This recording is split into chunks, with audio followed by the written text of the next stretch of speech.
Wealthy and Wise is your guide to value investing, powered by Teaminvest.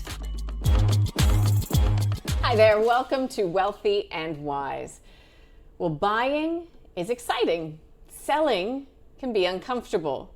But the best investors know the decision to buy and the decision to sell are really two sides of the same coin. This week on Wealthy and Wise, we explore the signals that value investors use to know when to stay patient, when to redeploy capital, and when a great investment thesis may no longer stack up. We were inspired by part of our conversation on last week's episode around CSL. So if you'd like to go back and watch that one, always worth your while. Also this hour, we'll examine what has triggered a Teaminvest sell for specific companies. I know you like it when we get specific. Plus, as usual, we'll answer one of your questions. First, though, let's add some value.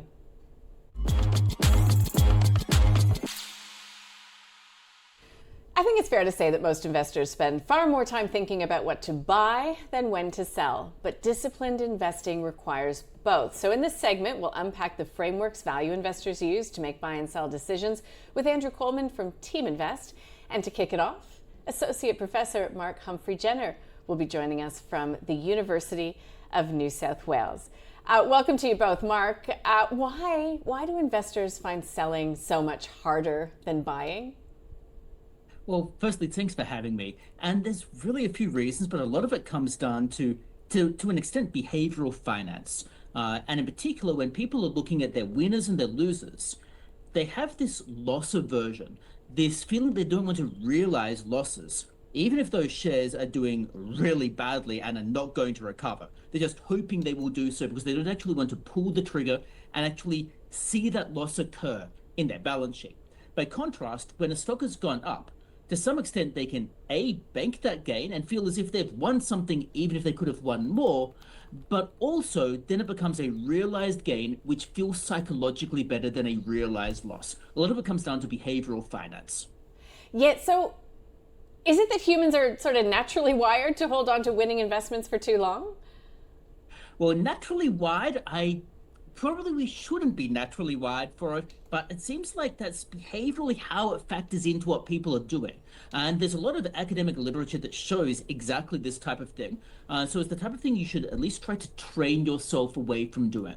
And one way of doing this is to potentially, at least psychologically, mark to market your portfolio, whichever interval, monthly, weekly, whichever one you evaluate it, to effectively, in your own mind, reevaluate what your portfolio is actually worth. So you've kind of almost banked the wins, banked the losses, and you evaluate it prospectively rather than just looking back at how things are doing. Yeah. So what, in your view, Mark, first, are the biases that most commonly affect sell decisions? Well, there's actually quite a lot of biases that affect this, which is unfortunate, but recognizing them helps you avoid them. So the first one, of course, is this bias whereby people don't want to realize that loss, like I already talked about. Furthermore, there's a salience bias, whereby people will just recognize recent information at the exclusion of long-term historical trends. So, for example, there might be a recent shock that triggers potentially a decision that isn't really optimal because it might just be short-term volatility. Furthermore, and contrasting against this, and one really needs to balance these biases so they sound contradictory, but there's also a bias whereby people tend to under-evaluate long-term or potentially more difficult to evaluate potential gains into the future. And those as well tend to somewhat contradict each other, but it does mean they're two different biases people need to disentangle. And effectively means people need to prospectively analyze things analytically as time goes on, rather than just relying on what's happened at a unique, specific point in time. That is, they need to think about what's going to happen going forward. And effectively, the problem is people often look too historically, look at what has happened in the past, and potentially look at their losses as a degree of wanting to avoid realizing those rather than actually looking what's going to go on in the future. All right. Andrew Coleman, Teaminvest, do those sort of behavioral biases jive with what you experience oftentimes when you're speaking with people out in markets? Yeah, I mean, we've done a lot of work on this, obviously, for our own selves, but and our members as well as just in general research terms. And there's really, as Mark was talking about, there's a bunch of them that interact, but the sort of 5 key ones are the endowment effect, what I jokingly call get-evenitis. You know, that idea that once you own the stock, you love it, and you need to get even on that stock, and everything you own about it is good and everything about something else is bad. FOMO. You know, that idea while the stock price is rising, that even though you now know it's probably not going to keep rising from here in the long term, you feel a need to exit at that price, or also not to exit at that price and to ride it up higher, a fear of missing out.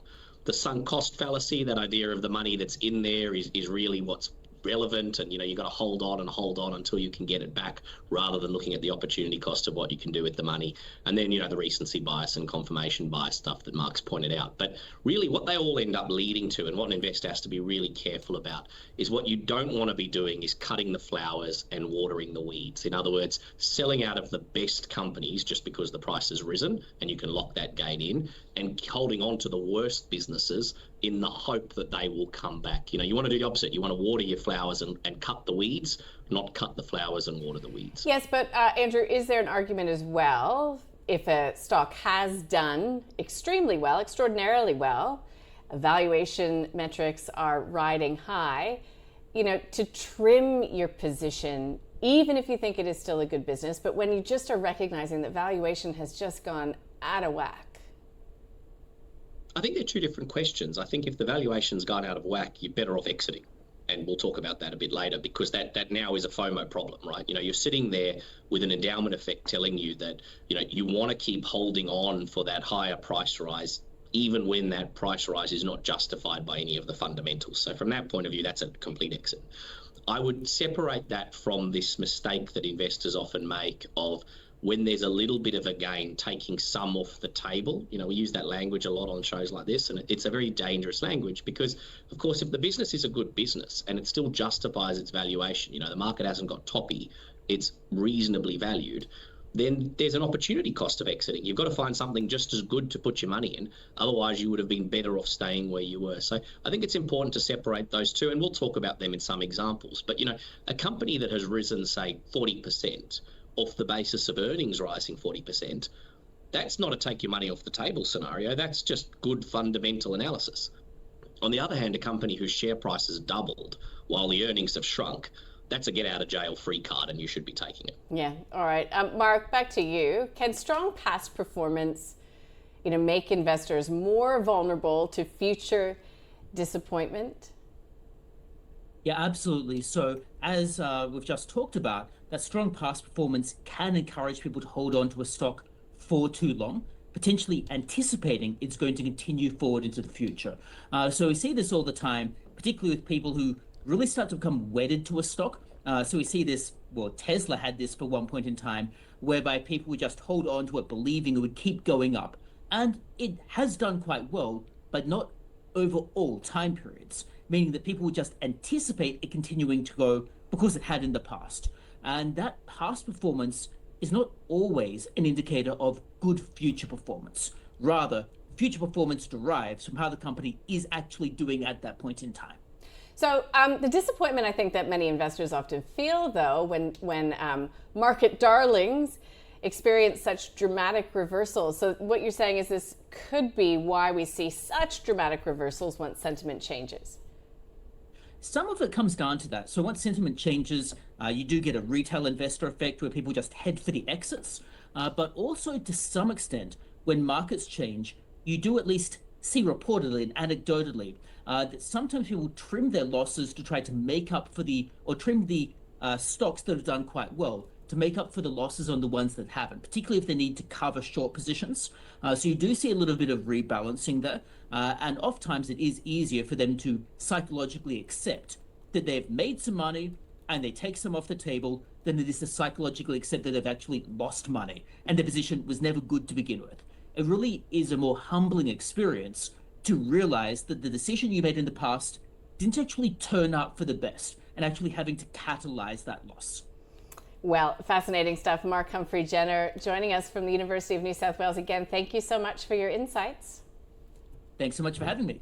Take care. All right, so back to you now, Andrew. If emotion is the problem, does the answer I would assume, become, that you need a really disciplined framework from buying and selling. Yeah, there's a huge amount of evidence, and particularly Daniel Kahneman's book Noise, if anyone wants to dig into it, goes into this in a lot of detail, about the fact that basic checklists tend to beat decision-making or judgment in almost any scenario. And the great example he talks about, and the one that's so valuable, I think, to put yourself in that shoes of, is the APGAR test, which is one we've all seen. It's when a baby is born, the nurses or the pediatrician will run through a series of tests to see whether the baby's okay. And from a medical point of view, the APGAR test is pretty awful. It's actually a really bad diagnostic test. But it turns out that it's one of the best tests you can do in a delivery suite, because it's a simple checklist and it requires you to look at the baby. In other words, the test is not good in and of itself. What makes it good is that you have to ignore all the noise, and delivery rooms are noisy rooms, and focus entirely on what is happening to the child rather than what's going on around you. And I think from that point of view, basic checklists, and we've got a pretty detailed one at Teaminvest and we can run through that, but really basic checklists of asking, is the company still the company I thought it was? What's really happening to its earnings, its debt, its sales, its moats, its risks?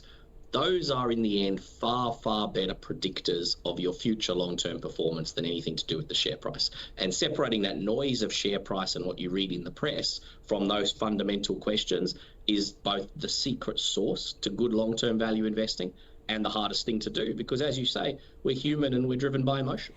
So when you buy a company, this is another way to look at it, should you already have a checklist of the conditions that would eventually make you sell?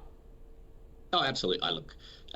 It's easy to say, it's hard to do, right? But yeah. we talk about it as keeping a stock book, that idea of writing down when you make a purchase, what are the reasons you made the purchase? What is your investment thesis?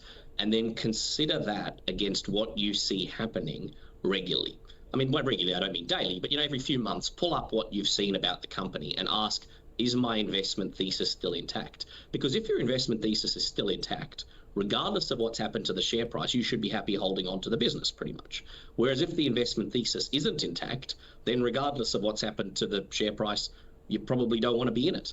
Now, where it gets difficult is where your investment thesis and the share price move against each other. So, we talked about CSL last month, but that might be one where you say my investment thesis is intact, but the share price has fallen. And then you have to ask the question, who's right, my thesis or the share price? And that's a question of how much you believe in the work you've done to build up your investment thesis. On the other hand, the other really hard one, and probably more of the focus of today's session, is what happens when my investment thesis is broken. Something has happened that means my original investment thesis isn't true, but the share price is still rising. Yeah. Can I at that point confidently sell, or should I confidently sell, regardless of what Mr. Market is saying, or do you hold on in the hope of a bigger gain? Now, we as long-term value investors, we'd say get out of Dodge now, put that money to work somewhere else where you have more confidence in the investment thesis. But again, that's hard to do. If a share price has just doubled and looks like it's still rising, and you think it's a dog now, it's hard to go against the grain and sell it. Mm-hmm. So expected returns obviously factor into your decisions, but I think it's getting back to my point about CSL. Can a great business simply become too expensive to continue holding? Oh, absolutely. I mean, we've talked about this in other episodes, right? But if you think about it, the return you expect to get in the future is a function of two things. Number one, how does the company, the underlying asset, perform? Whether it's a piece of property, a commercial building, a bond, a share. So if you buy an asset that's growing, that's got a good fundamental basis for why it may be worth more in the future. But your return, not the return of the company, but your personal return, is predicated on a second element, which is the price you've paid. Now, because we are in a market that can trade frequently, it's not just the price you pay on the way in, it's the price you get on exit. And so let's take a really simple example because it's easy to demonstrate. If I offered you $50 for a $100 note, no one in their right mind would take it, right? But if I came to you and said, Nadine, for whatever reason I need cash, why don't I give you $150 in bank transfer for the $100 note in your wallet? You would be a fool not to take it. Now, Mr. Market throws up those opportunities in both directions with great regularity. For some weird quirk of human nature, Mr. Market will often offer you the opportunity to buy that $100 bill for $50 and very soon after buy it back for you for $150. And as a long-term value investor, that's what we love about the bipolar nature of the market. But it requires you to know what that value is that you're prepared to pay, and have to know what that value is that you're prepared to sell. And to your point, you should know that in advance before it happens. Okay. Now, I know that you've said that you want to focus heavily on if anything has broken structurally, if you can call it that broken thesis for a business. So just to flesh it out, what are those key things that you look for? Again, do you have a checklist of some sort? Yeah, we do. So there's 27 research-proven quantitative factors that indicate, and we've talked about this before, that the business may be a potential dog. So rule number one from our point of view is any one of those 27 filters ceasing to be green. In other words, things like the business has now got too much debt, or the stability has fallen apart, or the earnings per share are shrinking. Things like that, the obvious business elements. The second one to ask is, has anything happened to the moats, the future earning power of the business based on its competitive advantages and ability to extract margin? And we've talked about before, you can see that in the margins, you can see that by competitive behaviour. And then thirdly, to ask, has something happened to the risks of the business? Now, the risks of the business are both the business itself, has something happened to trigger more risk, but also the humans involved with the business, particularly if there's key people risk involved. Once you know that one of those is breached, you're better getting off now than holding on hoping for a better price, because your opportunity cost of continuing to hold far outweighs what you could get if you just moved the money into something better. The only element we haven't spoken about, though, so far in that immediate sell reason is price. And that was the one we were talking about before, which is if Mr. Market then offers you a price that's stupid for the asset. So you say, well, look, this asset isn't broken, but it's clearly not worth what someone's offering me. I'd rather have the cash than run the risk. Yeah, and I hate to keep coming back to CSL as an example, but I know I will get email questions in about this one. When CSL's valuation was sky high, when it was way above what you reckon it should have been, but the market was willing to pay, $300, did you trim your position to use that money and deploy that capital elsewhere? Yeah, in my personal capacity, I was fully out. In our funds, we were mostly out at around that price of, $300 to $350 a share. We bought back in, as we've spoken about before, and as it turns out, we probably paid more than we could have. The market went on sale more than we expected. So, it's like buying a pair of shoes and then seeing them go on a bigger discount the next day. It hurts a little. But yeah, absolutely. I mean, once the PE ratio, the market sentiment had got so high, and I'm thinking here in 2020, 2021, 22, 23, when it was high 40s, early 50s, a long-term value investor with a reasonable degree of being able to step back and separate the emotion from that, had to have a view that this would have to be a 1 in 1,000 year event for it to continue to remain at a PE of that high. And when things are that low odds, I prefer to avoid them. Yep, wonderful. And I think most of our members would have been in the same boat.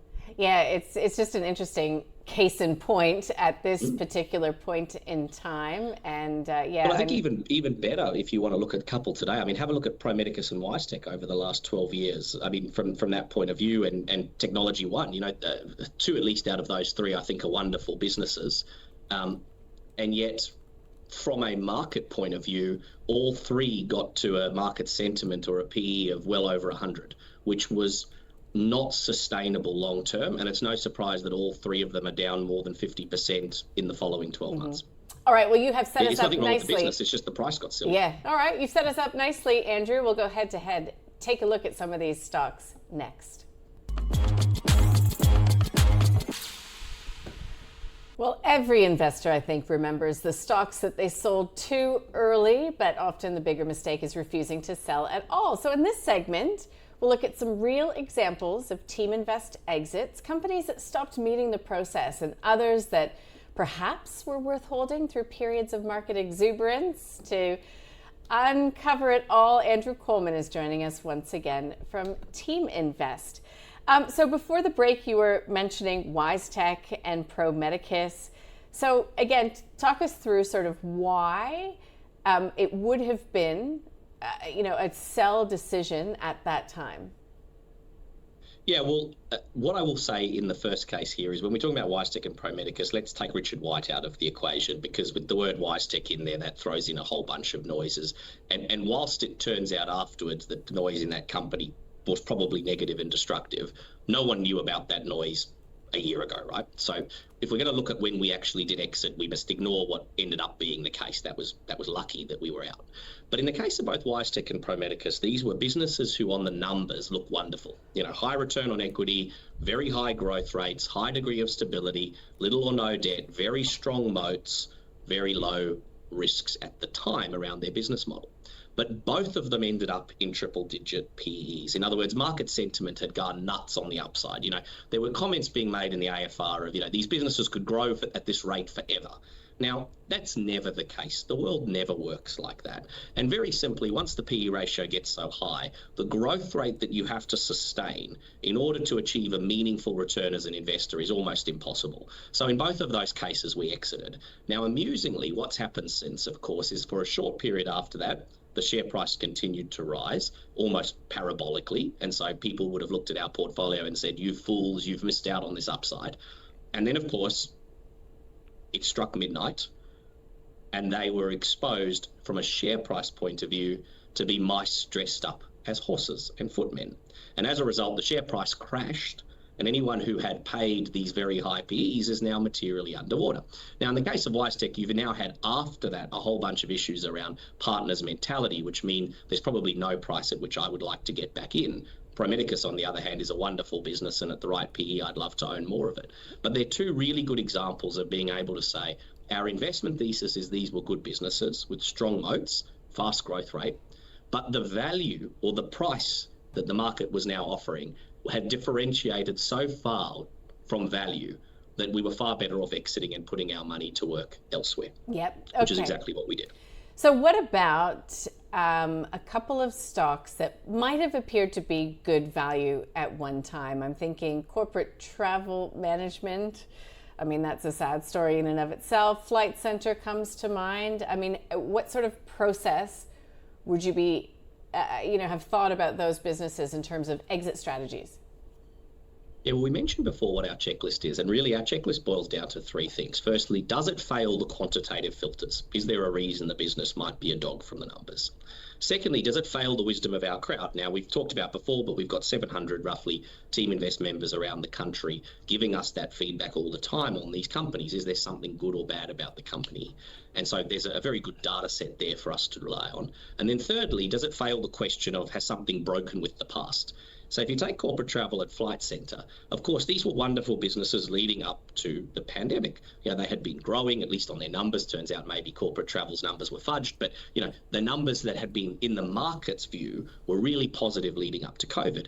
And then, of course, COVID hit, and the post-COVID recovery just didn't come through in the numbers. Both companies, corporate travel and Flight Centre, kept making announcements and still do about how they're going to be larger than they were pre-pandemic, but it just hasn't happened. And so at some point, as a value investor, as a considered, researched and rigorous investor, you've got to look at the evidence of the data compared to what the company is telling you and say, look, maybe it will recover, maybe it won't, but it hasn't yet. The statements are more bullish than reality, and there are better uses for my money elsewhere. And so in the case of corporate travel and Flight Centre, we exited, thankfully, before the scandal in corporate travel, not that we knew that was coming, but we exited because the data of the recovery just didn't match what management kept telling us. In other words, the recovery wasn't coming through. And so objectively, we had to say, no matter how much we like or dislike this business, it's not worth owning. There are better things to do. Right. Is there another example of a company that you would have exited because it passed sort of that member filter, so to speak? Yeah, I mean, A2 Milk is the one that I use as an example. So A2 Milk, of course, was growing really, really strongly up till COVID. The Daigao, the people coming in, buying milk off our shelves, shipping them back to China, had meant the company had really high return on equity and really fast growth rate. And in fact, for a really small company, A2 Milk ended up on such a high PE that it broke into the ASX 50, which is, an amazing achievement from the company's point of view, but also a little bit crazy when you think that a powdered milk company could be amongst the 50 largest companies in Australia. But that's a different story. But when we looked at it with our members, we kept coming up with this problem of saying, where are the moats? You know, the earnings are growing fast, and that's wonderful. Management's clearly doing a good job. But what moat, what barrier to entry or competitive advantage does A2 Milk have over any other milk maker in the world? You know, there's thousands of them out there. Some of the big ones like Nestle and others are doing this. What is it that a tiny little Australian and New Zealand company in A2 Milk has that means we think it's going to dominate the world in the way these growth rates are projecting they will? And so from that point of view, when we ran 18 different sessions on A2 Milk. It ended up with a 97% at its last one, 97% fail rate from our members. On the basis, nothing wrong with the company at the time, just we couldn't see the moat. In terms of timing, we were very lucky because that very last session was in September of 2021. And of course, if you know what happened to A2 Milk, it promptly crashed a few months later from $20 a share down to sub 5. So from that point of view, our timing was luck, but the thesis was right. If there's no moat, at some point competitors will eat its lunch or the profits will evaporate. And that's what happened. Yeah. Now, I know that you care a lot about the debt position of companies at Teaminvest. So is there a company that you would have exited because the debt pile continued to grow, or, you know, would you never have been fooled into buying in the first place? Well, hopefully, if the debt's always been there, we never fooled, right? Because we should have avoided it from the beginning. But a good example of one that had no debt and then suddenly had lots of debt, and that was a catalyst for us to exit, was Min Resources. So if you remember, Min Resources' story originally started as a mining services company doing crushing of iron. And, you know, it was a really stable, good business with good return on equity, a really entrepreneurial, wonderful, at that stage, CEO in Chris Ellison. And they didn't have empire building goals. You know, their goal was to do crushing for miners and make a good margin and have relatively low capex. And then over a period of time, Chris Ellison and the Min Resources group started to get more and more into wanting to buy more and more mines and operate mines. And so the entire capex profile of the business changed. It went from a low capital intensity business with really steady contracts to a highly commodity business, so now very highly variable, with a big debt burden. And that's dangerous. Number one, a big debt burden is always linked with the risk of material underperformance. You know, things can go wrong. Debt is a four-letter word, as Buffett puts it so nicely. And then secondly, you've got a high debt burden on a company who cannot control the price at which they want to sell their product, in this case being lithium and iron ore prices.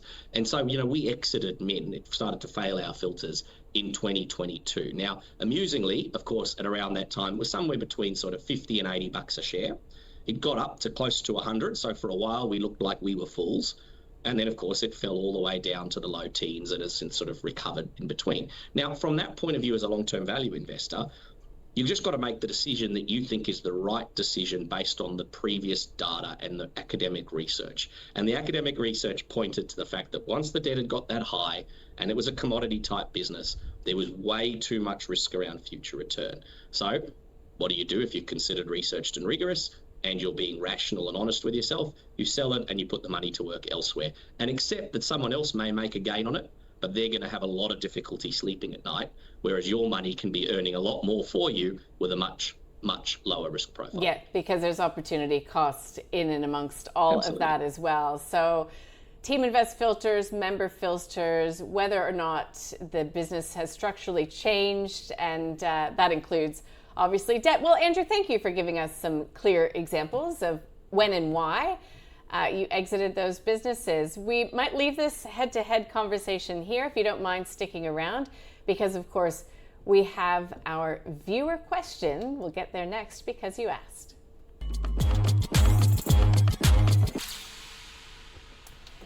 Well, each week, if you're a regular viewer, and we hope you are, we answer a question that comes from an audience member. So you too can email in wealthy@ausbiz.com.au. This one goes to Damien, who says, I've watched your Emerging Wealth Winners interviews. Just by the way, you can find them online at ausbiz.com.au under series. Damien asks, though, Andrew, do all emerging companies need to have 10 years of data behind them to be investable for Teaminvest? So that, Andrew, kind of ties in nicely with this program as well, because you know, we've talked about those filters, and I've worked with you all at Teaminvest for quite some time, and I do believe it is that sort of 10-year golden rule, or is there anything different when it comes to smaller emerging companies? Yeah, so our hard cutoff is 6 years. With less than 6 years worth of data, we just won't spend any time looking at it. And the reason for that, by the way, is you could run the maths yourself, but really simply, Damien, if you had a coin toss that a company could go up or down, the odds of it being just 6 ups in a row with a 50-50 likelihood are such that in less than 6 years, it's more statistically likely that it's a fluke of the coin toss than anything about the business. So it's really only once you go beyond about 6 years of data that you can say, my research says it's the business, something about a motor or a risk that's driving this outcome, not pure luck. So from that point of view, 6 years is our absolutely hard cutoff.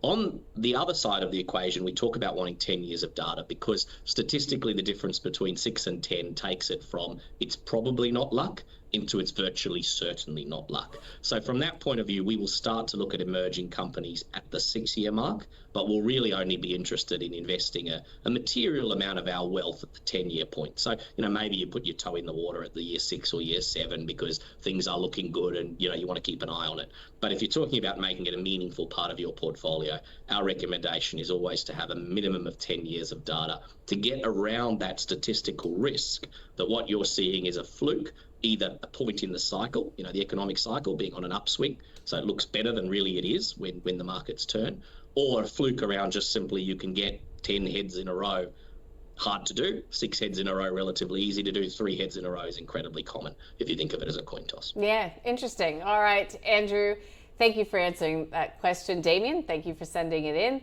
Andrew, we'll see you in the studio next week, perhaps. Really appreciate your time today and your insights as always. Look forward to seeing you in person. And thank you for watching Wealthy and Wise. Don't forget you can get those questions to Andrew and the team at Teaminvest, wealthy@ausbiz.com.au. Thanks for watching. We'll see you next week. Wealthy and Wise is your guide to value investing, powered by Teaminvest.